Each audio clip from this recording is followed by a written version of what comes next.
Hello, everyone. Please give me a thumbs up if you can actually hear me now. We've been experiencing some technical difficulty, and I have just been I've been unable to get the sound to work. But can you hear me now? Okay, we're a thumbs up. Okay, there we go. So, all right, here we are. So sorry, I'm a little flustered after all of that 10, 15 minutes of trying to figure out where did the sound go. But we got it, thankfully.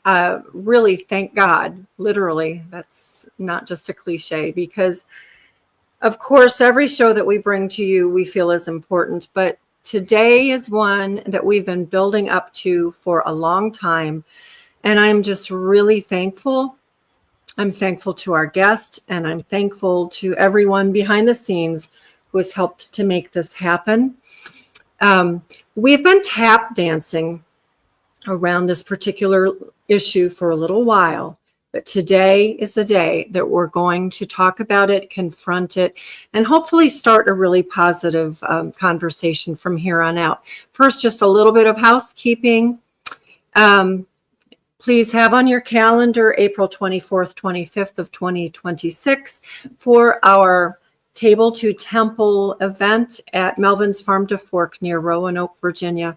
We're, of course, super excited about it. It's going to be a lot of fun, and we would really love to see you there. All right. I also want to add that in another week and a half, or 2 weeks from tomorrow, I am doing a School of Traditional Skills workshop, an intensive workshop. It is available only to members of School of Traditional Skills. We have a link for that. We'd love for you to access their courses and my sourdough bread making course in particular via our link provided. And we hope to see you there. I'm doing some experimentation and demonstrations, and we're going to make some bread. So hopefully you'll want to join us for that. And otherwise, we have a quiet winter coming. We are working on several retreats, including 2 retreats with our friend Sophia Ang, one in Tennessee and one in Maine. So be on the lookout for information about that. Okay, so without further ado, I would like to introduce to you someone who I have nothing but the utmost respect for. I have followed our interviewee, our guest, for years and years. I think from the early 2000s. I don't remember when she first came into my purview, but let me, with no further ado, welcome Dr. Sherry Tenpenny. Ooh, we're being really careful with our words today, but we've said it, and I think it's fine. So, but you said my name and you're not supposed to? I said your name, but Erin has worked behind the scenes so that hopefully any words that slip our mouth will not be noticed by those who watch things on YouTube to make sure that we're all staying in line. The very first interview I ever put up or tried to put up was with Dell. And that was axed before it even went up. And that was 1 strike, 3 strikes and you're out. So we're being really careful. We have always been really careful. And yes, even your name, of course, is a trigger. So we're going to call you Dr. T. Okay, that's good. That's really good. I don't think we'll be noticed anyway, but we are going to be careful with our words. And I know that you're very well aware of this. It drives me nuts that at this day and age that we have to be careful about the words that we use, that we cannot just have conversations, that we don't have free speech, even at a time when supposedly we do, when things are supposed to have been corrected, but we don't. So we're just going to be careful. But for our viewers, this is super important. And a lot of people just want to turn this conversation off and not even consider they've heard. And I know that you know this, Dr. Sherry. People are fed information as facts, which are at best twisted truths, which are actually lies. And this has been going on for decades. And I have been so grateful to you and a few others who have really spoken out. And I know your medical license was taken away in Ohio years ago because of this. And you've been persecuted on many levels and called a conspiracy theorist and all of these other terms that you're familiar with, and many of us here listening are also familiar with. So, Dr. Sherry, to begin with, I'd love for you to just give a little bit of background before we dig in. Well, you know, that's always a hard place to start, because where do you want to start from? Like, I grew up in a chiropractic family. I was not given any shots when I was a kid. I had all the age-appropriate infections, became an osteopath instead of an MD because of the chiropractic background, was board certified in emergency medicine and director of a level 2 trauma center for 12 years, and then moved to Cleveland to start an integrative and a holistic practice. I got a flyer in the mail to go to a conference about the jabs in September of 2000. And when I came home, I said, how did I possibly miss this? I didn't even know this was a thing. And so I started to investigate it. And 25 years later, and more than 50,000 hours worth of research, I can stand where I am solidly about that the jab should never be injected into a single human being ever. Wow. That's a strong statement, but after 50,000 hours, how many doctors out there spend more than 10? How many even spend 100? None. Yeah. Like none. And, and they say it takes 10,000 hours in a vocation to become an expert. So I think I'm a 5-time expert on this topic. I just know a lot about it. I've just spent a lot of time on it. And when I started it, there was so little information out there. In 2000, the internet wasn't as robust as it is. It was hard to get the journal articles. It was without subscribing to the journals. And now there are dozens and dozens of books. There are probably hundreds of websites on places other than YouTube. And there's so much information that for parents to say, I just didn't know, tells me that they just didn't look. They just didn't have an idea. Yeah. And that's so true. Just this morning, I checked on Facebook briefly, and one of my friends had posted the link to the, not The Inconvenient Truth, The Inconvenient Study. Is that the new film? And someone had commented about, oh, this is all conspiracy. And this has been, actually, they even mentioned your name, that you've been debunked many times and blah, blah, blah, blah, blah. It's all lies and distortions. But this came to the forefront of my mind when Erin, my partner in crime here, was just a toddler. And she had had a couple of shots, not a lot, but I ran into an old neighbor and high school friend, and her son had been permanently brain injured by the DPT shot. He is now, I think he's about 36, and he has the mind of a 2-year-old. He's still in diapers. That was really eye-opening to me. And at that time, we didn't have the internet, did we? So I couldn't go searching there, but I did first pick up DPT, a shot in the dark. Right. And that was eye-opening. And then I went on, I've got several behind me even. Dr. Neil Zimmer's, or it's here somewhere. Miller's Review of Critical V Studies, on and on and on. And of course, now I'm very thankful that we have Children's Health Defense also fighting this battle to get the truth out. And yet you and everyone else speaking out speaking truth are being demonized continually. So that is well established. We don't need to even go any further into that. We know that's a thing. What I really want to dig into then is some of the most critical information about first off, comparing the actual incidence of death or severe illness from all of these diseases that we're trying to protect our children from versus the actual injury and death from the therapy that's meant to prevent these illnesses. The risk factors. How dangerous is measles or No, mumps? it's nonsensical. It's, they just want to have an opportunity to vaccinate. Measles, the death rate from measles was 2 in a million in 1962. The measles vaccine didn't come out till 1963. So it's never been deadly.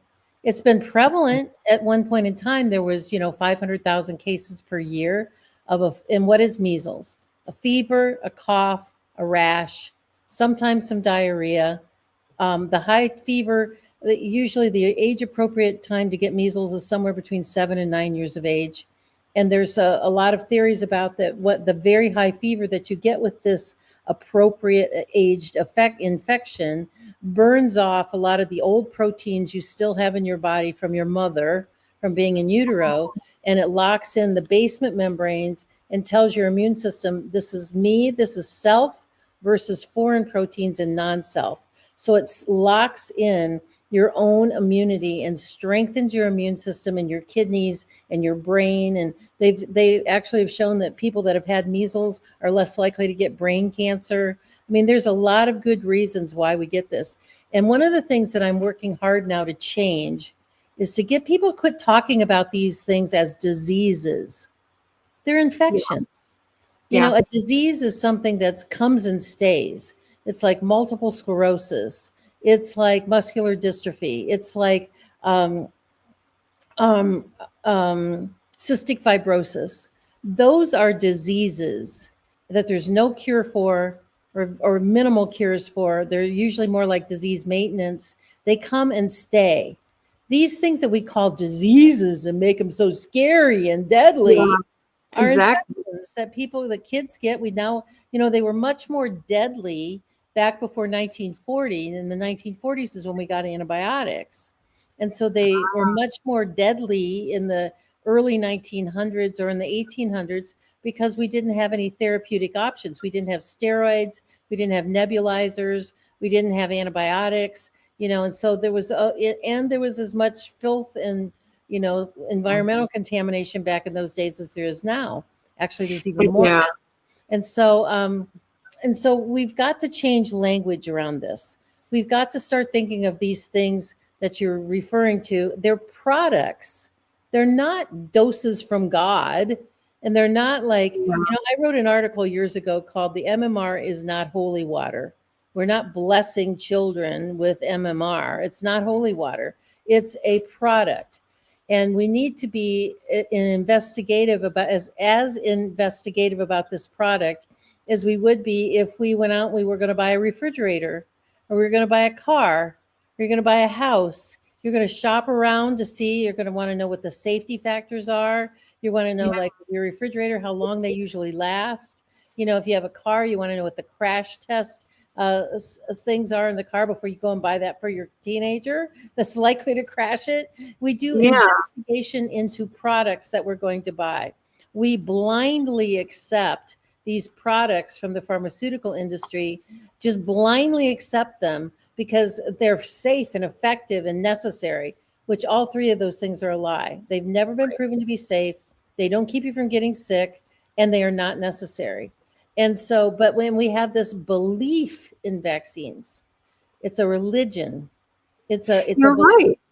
I've heard you say that before. And you don't believe in vaccines, like you heretic, tinfoil hat conspiracy theorists. You don't believe? No, because it's a product that I've investigated in, and I know the dangers of it. And that's why it's a product that I don't believe should be injected into any human being.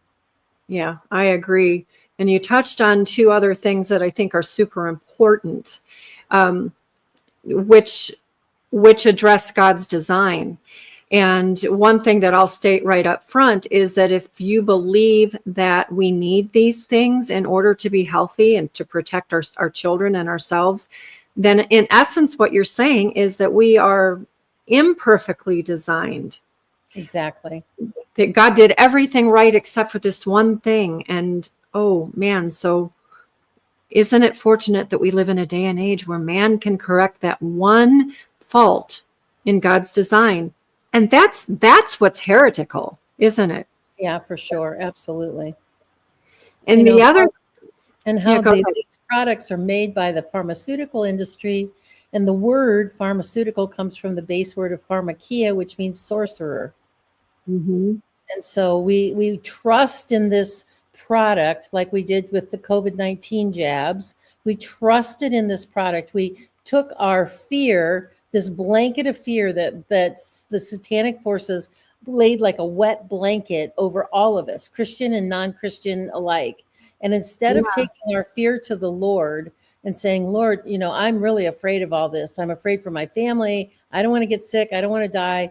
Please, Lord, release this spirit of fear from me.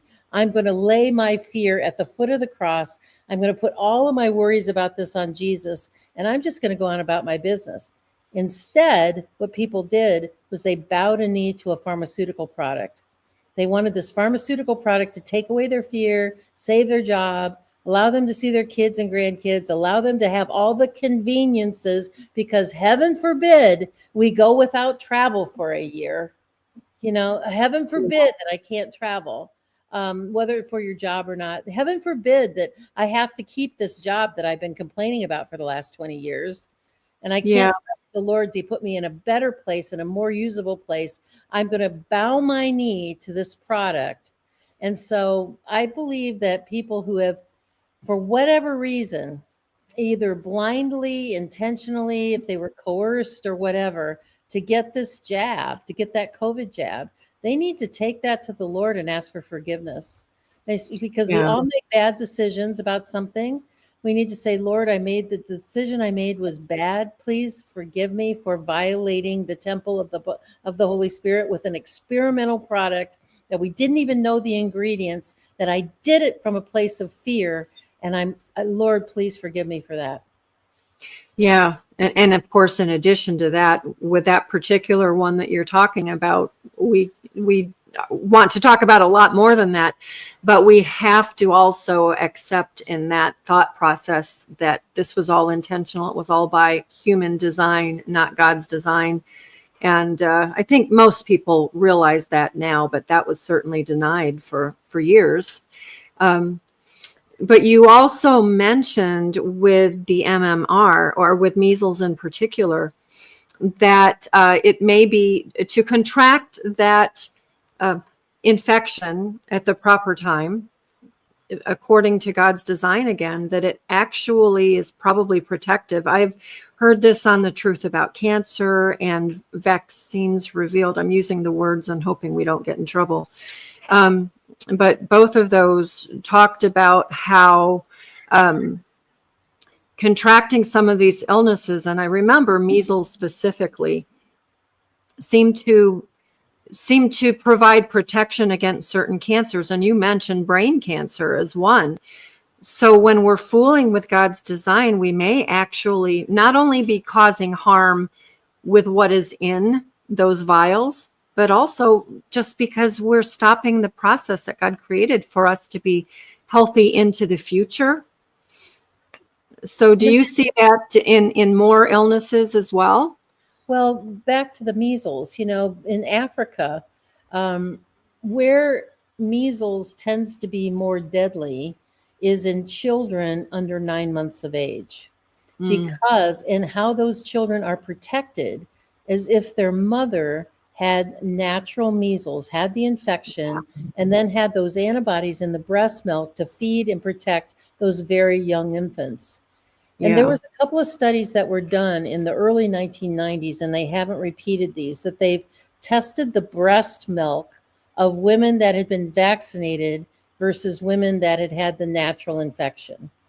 And Yeah. what they found that the women who had natural infection had much higher and much stronger antibodies than in the women who had not had the natural infection.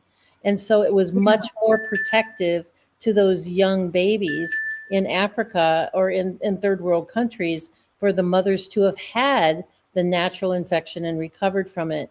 And now we're seeing in America multi-generational of women who've not had the natural infection and have only been given these injections. So we know that the antibody protection, even in these women who want to be earthy moms and breastfeed, they don't have quite the same level of protective antibodies as women who have had the infection years ago. And that's really interesting. I've seen that play out in my own family recently, not with measles, but with whooping cough. We have a couple of older children, and then we took a break, changed our minds, and had essentially a second family. So the first two kids, actually the first three, I think, went through natural whooping cough. And we knew that we'd been exposed and it was going around. So I took action and lined up vials or shot glasses with things like grapefruit seed extract and oil of oregano, things like that. And now I would probably add or change a couple of things. But we had done that and we sailed through that infection with no problems. The kids coughed for 3 days and they were done. The second round, it was kind of one of those duh moments when everybody started coughing except for those two kids, but even my husband and I. And we just thought it was a cold and I wasn't concerned about it, but it went on. And finally I thought, oh, wait a minute, this is familiar. And I realized, yeah, we've got whooping cough again. And sure enough, it was going around. 2 kids died in the hospital who had apparently been vaccinated. Our kids, we just got over it and it was a bump in the road. But one of our daughters who was living with us with her kids while her husband was deployed, she had just given birth. This was just a few months ago. And her toddlers, the oldest was 9 and then 6 and 3. The other kids, they started coughing and it was that classic whoop whoop and coughing until they throw up in the middle of the night, that kind of thing. And man, it was going around and it was being called anything but whooping cough or pertussis until finally the doctors couldn't deny it anymore, because after all, everyone had taken the shot for that. So that couldn't possibly be what was going around, but it was. Now she had a newborn, and that was very concerning because, as I'm sure you know, that can be deadly in tiny, tiny babies.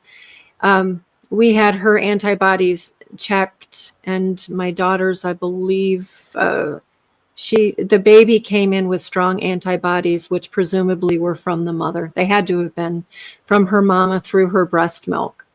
So those antibodies were quite robust and proves your point. Proves a very important point that natural infection in conjunction with obviously getting over the infection, which almost everyone does.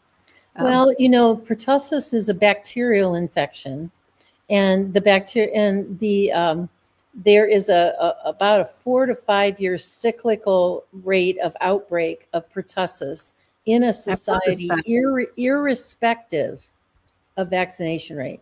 Even if you had 100%, every single person in the community has had at least one, has had the full set of those injections, you're still going to have an outbreak of pertussis. That's just the life cycle of the bacteria. And we have quite a few cases. I mean, not cases, peer-reviewed studies that show that even in populations that have had the full set of those jabs and still have huge outbreaks of pertussis and mumps and measles and chickenpox and all of them. So what is the CDC's response to that? Well, let's just give another booster. MMR, one MMR isn't enough. We have to give a second one. And now we have to give kids at 2, 4, 6 months, 1 year, and 5 years of age. We give them all these terrible toxic pertussis shots. And then we give them another booster as an adult. Now we want to give a booster to every pregnant woman and to every grandparent that's out there. It's just a vaccinating nation. And we're just jabbing everybody that we can with these needles. And that's what I see in my mind, is I just see these crazy, wild-eyed, hair blowing up sort of people just running around chasing everybody with these needles to just jab them full of poison over and over again. Yeah. I really do. And that's why I now talk about, instead of the pediatric schedule, I talk about the pediatric poisoning program, because that's exactly what it is. We need to call it what it is. It starts with pregnancy. It's they're after your children. They're after your children to make them be customers for life. It starts in utero and continues first day of life. Babies now get 3 jabs, vitamin K, hepatitis B, and RSV. And then at these little tiny babies at 2 months of age, they're still so fragile. They can't hold their head up. They can't do anything. We're jabbing them full of 6 more shots, and then 6 more shots, and then 6 more shots. It's just murder through a needle. And it is. We have a multi-generational belief in this religion, and it's just horrifying. I've spent 25 years of my life trying to get people to stop just putting your baby on that table like a sacrifice to the gods, and start questioning this product and what is it that's coming through the needle, and does my child need it, and does it need that many, and what am I protecting against? I mean, why in the world, Maureen, are we still giving 4 polio vaccines in this country when polio has not been in the Western Hemisphere since 1991? What are we vaccinating? And there's so much information out there about the very strong possibilities, not likelihood. You need to change your seating somewhere, because it's getting worse. I need my husband to put up the roof over the. Yeah, I think I do need to. I don't know. Maybe if I climb over to the corner. Yeah, if I go to the corner, it's a little better. When the sun is low in the sky, I'm in obviously a very brightly lit room, and it's highly problematic. Like he's chasing you around the room there. Yes, I move and it moves. I'll just try to be fluid here with my angle. I was going to say SIDS.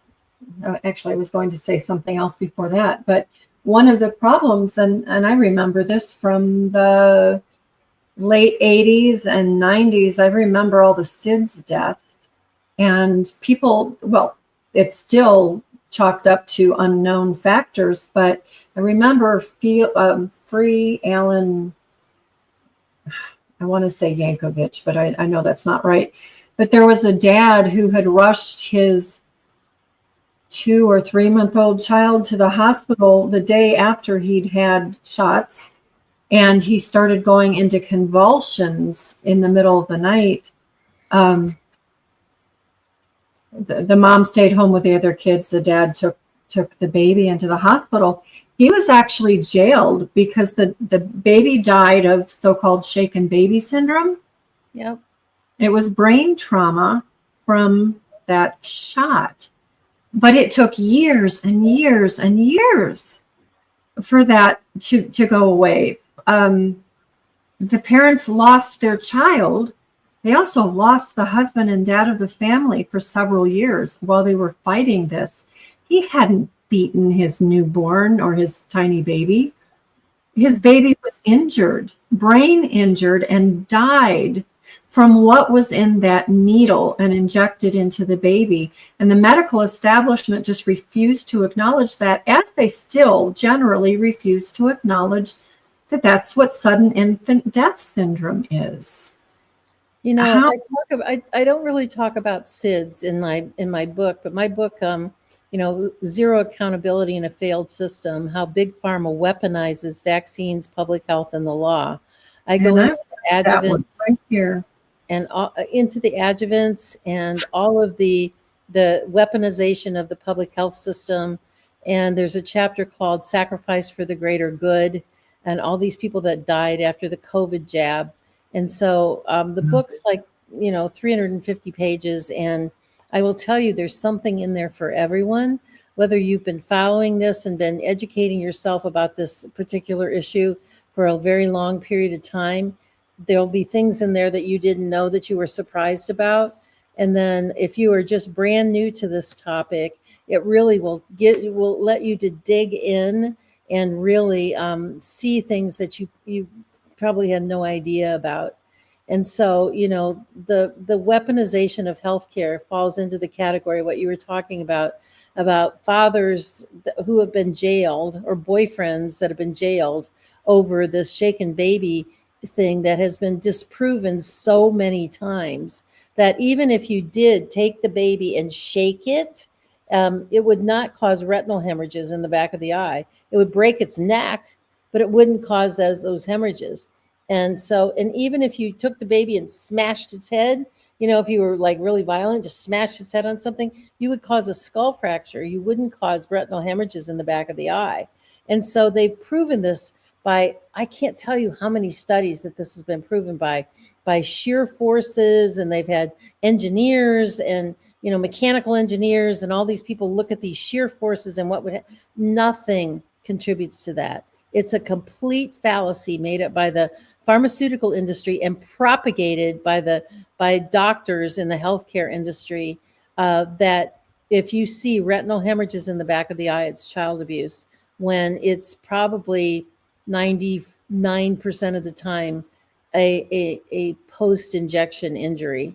And so I'm sure there are some times where it might be something else, like a blood disorder in the baby. It might be a bleeding disorder or something like that, but it's not shaken baby. That's those documents have been written for decades, and it's still, yes, and totally ignored. That is so scary, frightening, disturbing on every level. And then in addition to that, all of the other toxic reactions that occur over years, things that most people would never think to attribute to jabs.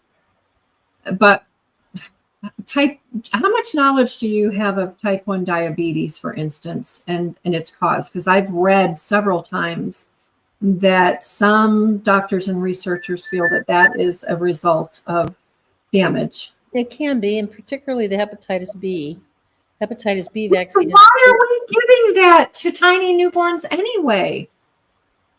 And you realize that the hepatitis B vaccine went to market back in 1991 after it had been only tested on 137 babies and had a side effect profile that was reviewed for 5 days.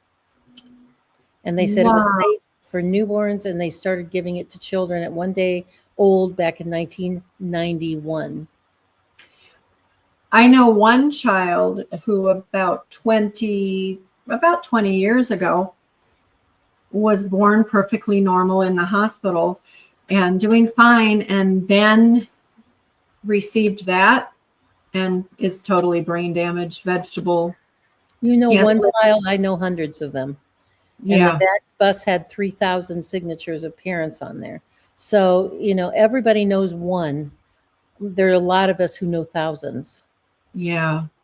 I've, in all of my travels and work within Weston A. Price and God's Good Table, of course, also have come across many thousands of injured and dead families who lost children due to all of these things. And I just want to scream, wake up, people, wake up. Stop calling us alarmists, conspiracy theorists, crazy Looney Tunes because we speak the truth.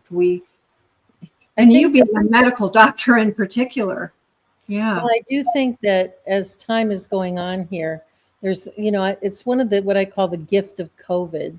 The COVID, pulled back the curtain on how nefarious our government is.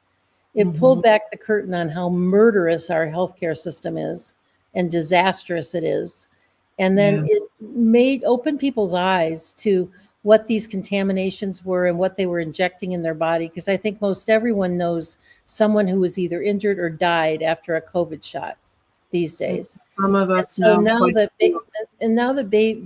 people still had babies during that period of time, and the kid's now 3 and they're going to have another baby, and they're like, they didn't get any vaccines because they were either in lockdown or their pediatrician wouldn't see them, or they'd lost their job, they didn't have health insurance, and they're looking at this 3-year-old robust, smart, inquisitive baby that doesn't have chronic ear infections or eczema or asthma or any other health problems, and they're getting ready to have this next baby, and they're going, I know about the problems with the COVID jab. Maybe I should look into the problems with these other jabs too. And that's Yeah. happening in huge groundswells of people learning how to read a package insert. We offer a course called That's so Read a important. Package Insert, and it's probably our most popular course, because if you're not in the medical profession, opening up a package insert and reading it can be, kind of intimidating.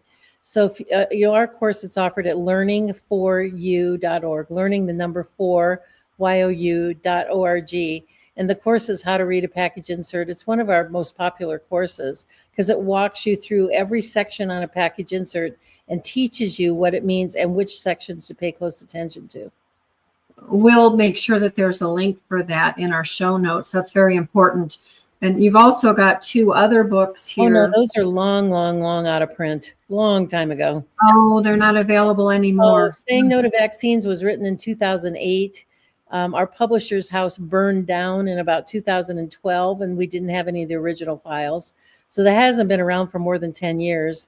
And the one on the right hasn't been around for more than 20 years. I don't know where you found those, but they are no longer available. I think they were used copies on Amazon.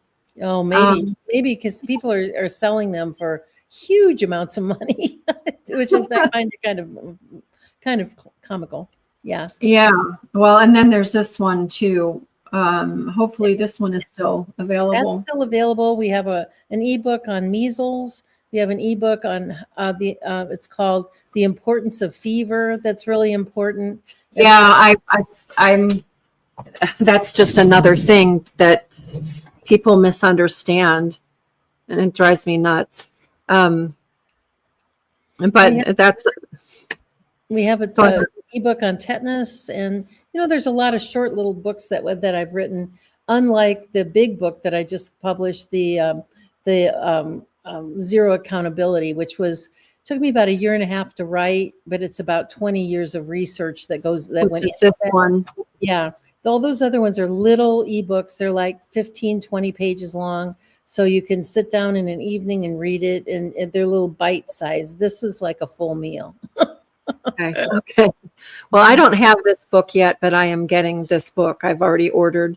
I think it's super important. On Amazon, you can get it in print. You can get it as a Kindle edition, or you can get it as Audible. And you can also get it. You can also get it on Barnes and Noble. Okay. Good. So hopefully our viewers will look for that, and Erin will put up a link for that as well, because this one is super important.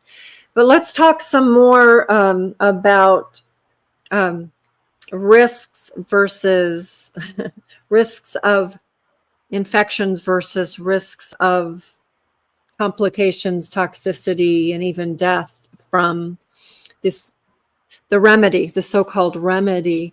Because we've talked about measles, we talked a little bit about whooping cough. There are all of these others as well. Oh man, RSV.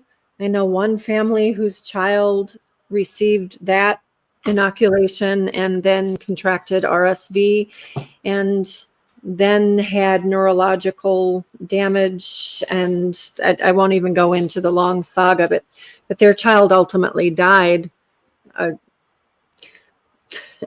That's a long story. I won't go there, but that's the kind of thing that I've seen.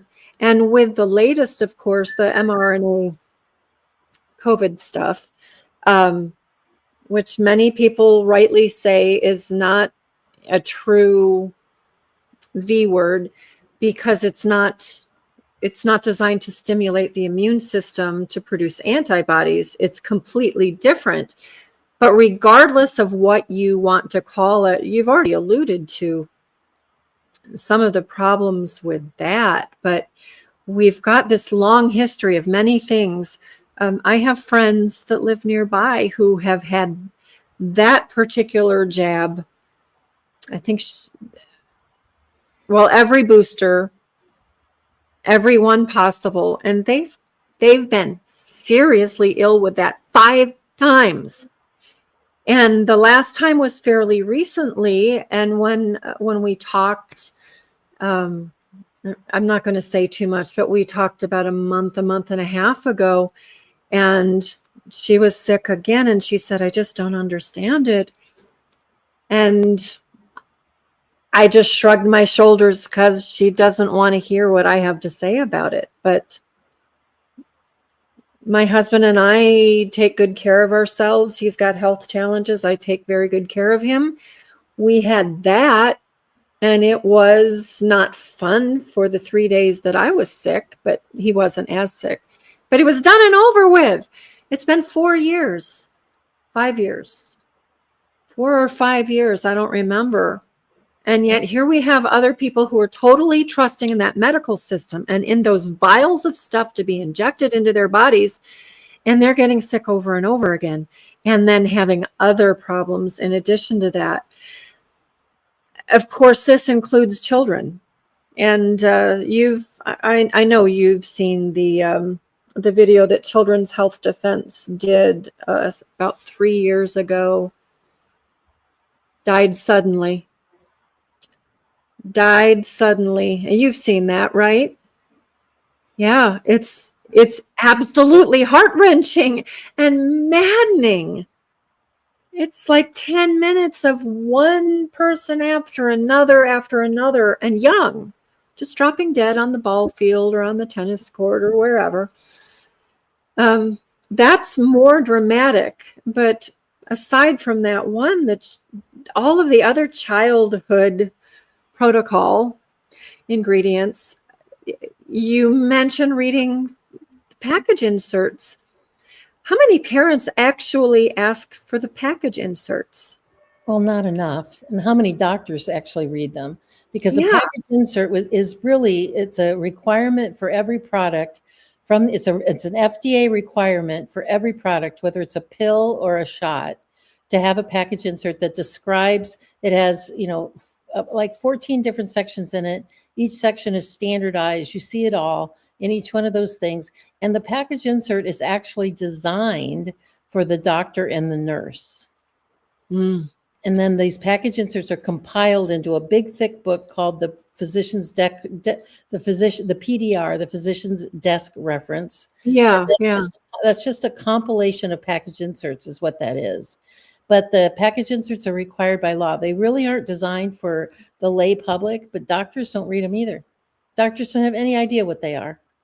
And I would say that most young mothers who take the time to do a modicum of reading or watching some videos or finding some people online that they want to follow or come and take some of our courses, whatever that is, they know more about vaccines than any pediatrician in the country. Yeah. And except for the handful of us that have actually spent time learning about what's coming through that needle.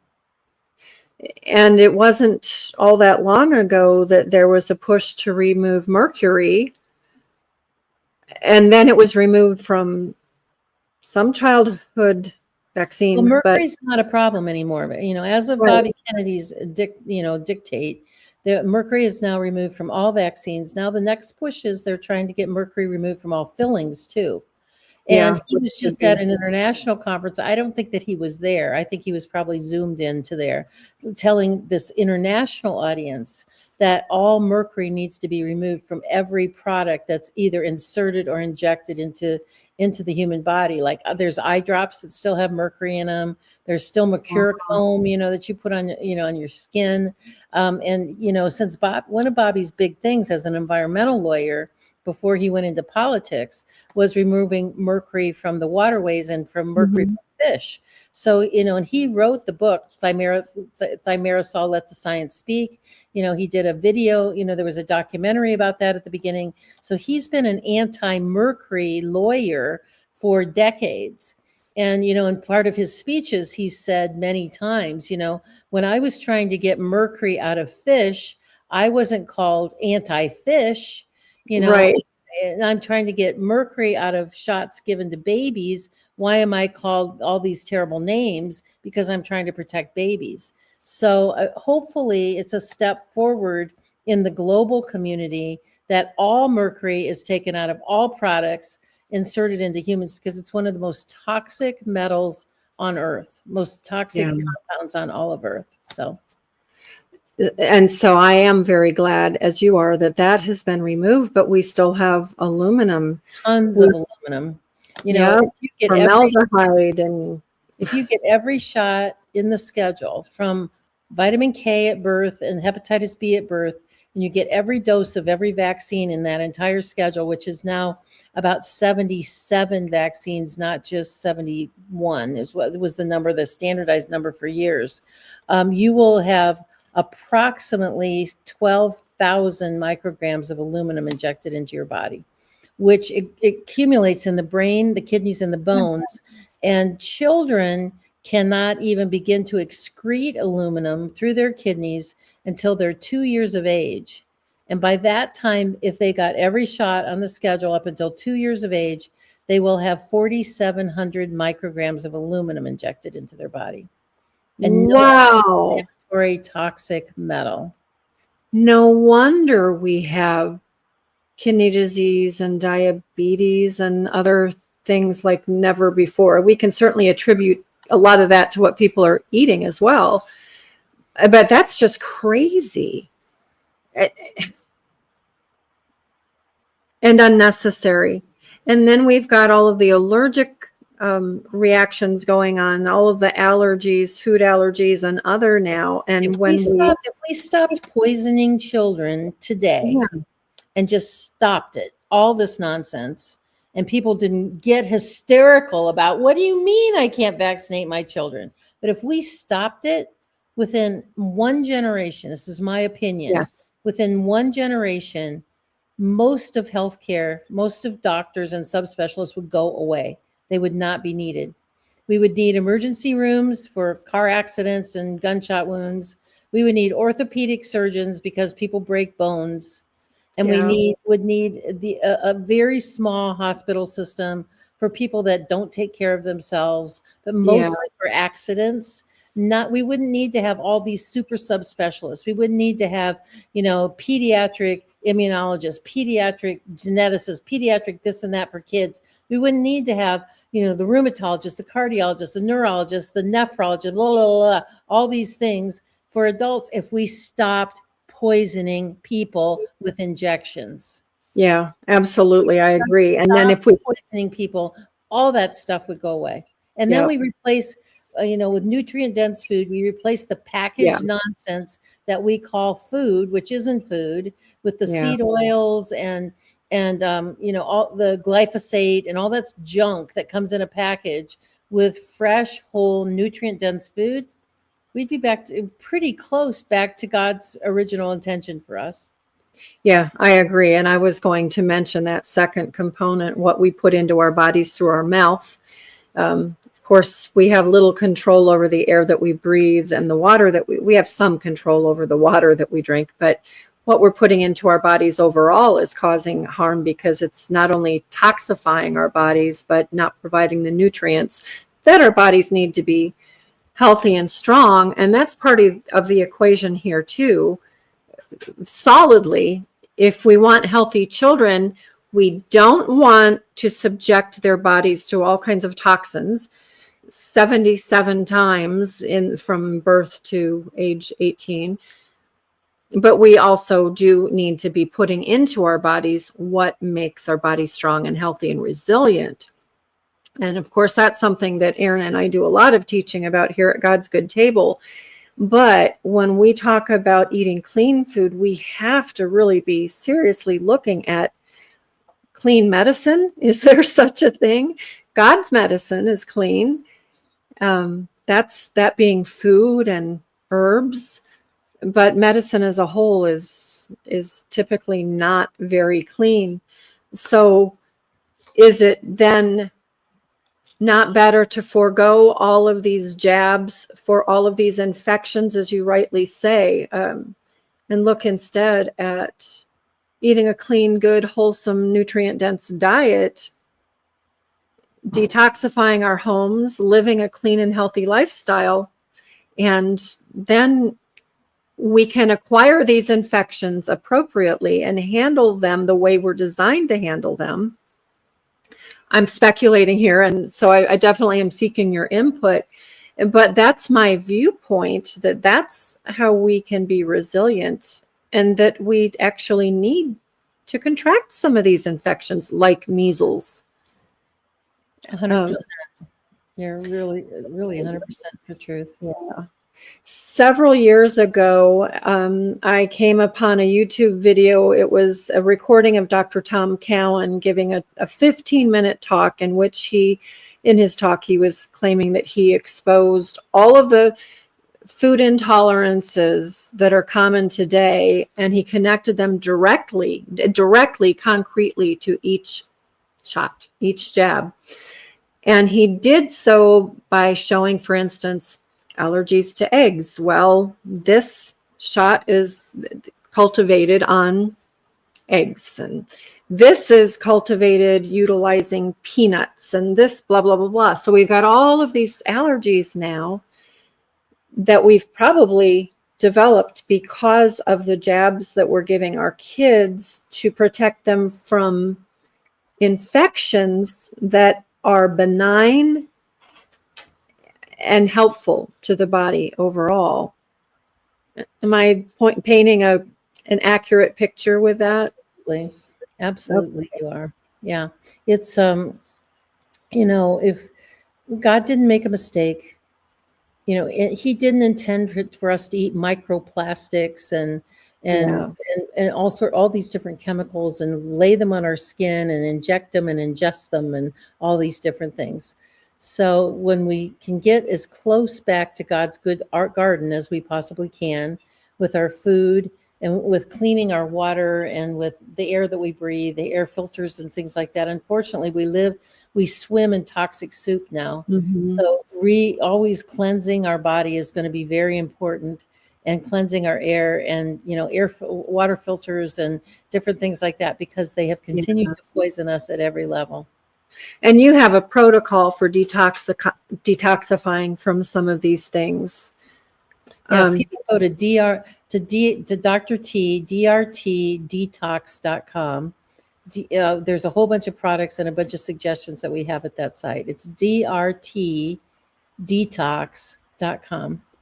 And I'm sorry, I hate to be rude here, but we started late, and I have another interview that's waiting for me to show up. So, well, I am so grateful to you, Dr. Tenpenny, for your time, your knowledge, your insight, and perhaps we can come back another time and have another conversation. Sure. But I am just very grateful, as are our listeners. I just want to ask one quick question, if I can. Sure. Someone said vitamin K at birth. Does the oral that they pour have hepatitis B inside? No, absolutely not. Okay. All right. No, so that question. And the hepatitis and the vitamin K drops are equally as efficacious as the shot. Okay. So. All right. Good. Well, we could talk and talk and talk, but back some other time, but I'm going to have to jump. So thank you so much for having me. I appreciate being on your show.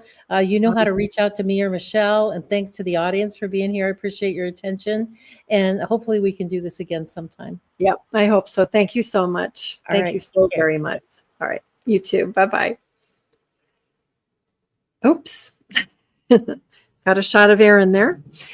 So, man, we could have just gone on and on. Statistics and examples and anecdotes everywhere. I would encourage you to look at Dr. Sherry's website, check out her detoxification protocol. We have a discount code, a deep discount code for that. And Erin has posted that in the notes, so you can take a look at that. But there's so much. I just see I've been in this world of natural health and whole foods and all of this for 30 plus years. I don't know, intensively for about 25. And I just see over and over again damage after damage after damage after damage, one child after another, and adults, and all of these things are happening. And what I'm learning as I listen to people like Dr. Sherry and many others and read books such as, let's see, right now I'm reading Dr. Suzanne Humphreys, Dissolving Illusions, Turtles All the Way Down. I have that book downstairs where I'm reading it. Here's a really good one that I recommend too, because it is an examination of studies. But Children's Health Defense has grown and grown. I'm so thankful for them. In the last 5 years, they have worked tirelessly to get out accurate information to inform people and help us all to have the information that we need to go out and make wise decisions for ourselves and our families and those precious children. Please, let's stop just automatically doing what the doctor says. Please, please, please. Stop looking at the medical system and as your doctor as Dr. God. They're not God. There's only one God. And we need to look to him for guidance for how to build strong and healthy bodies, have healthy children, how to overcome illnesses and infections and disease, how to avoid unnecessary things like that. That's what we're all about here at God's Good Table. And we just want to keep on helping you and getting the word out and learning more ourselves. I don't know it all. Erin doesn't know it all. We are both just continually striving to learn more and always questioning what we're being told and what we're reading, comparing studies, comparing information, looking at who's funding these studies. We listen to people like Brian Hooker, who has spoken out and been silenced repeatedly about how even just the rate of autism in particularly boys receiving the MMR, the rates were very, very high, and especially if you were a Black boy. And literally those studies that were performed by the CDC were shredded because they didn't want you to know. So I would encourage you to keep examining, maybe read some of these books. I'm really eager to read this one in particular that Dr. Tenpenny spoke a lot about. I think it's going to be the book that is very concise, helpful, and informative for all of us. So with that, I am just going to express my gratitude to all of you listening and asking questions. I want to make sure that I'm not missing anything that I can answer. Happy married to a Filipino. Welcome. It's so good to see you here. And Jesus Freak Jen. I love that moniker. We're just so grateful that you've joined us. Please do like this video, share this video, and subscribe. And I know you hear that all the time, but it's really, really helpful and important. And feel free to buy us a glass of milk or a whole pitcher if you'd like. It helps us to continue to provide more content. Next week, we have our Healthy Homesteading show with my friend, Sophia Eng. We're going to go into a lot of really cool things and important things. But this conversation with Dr. Sherry's been just phenomenal. And I wish we could have continued. But I thank you for being with us today. And thank you for listening. And I look forward to being with you next week.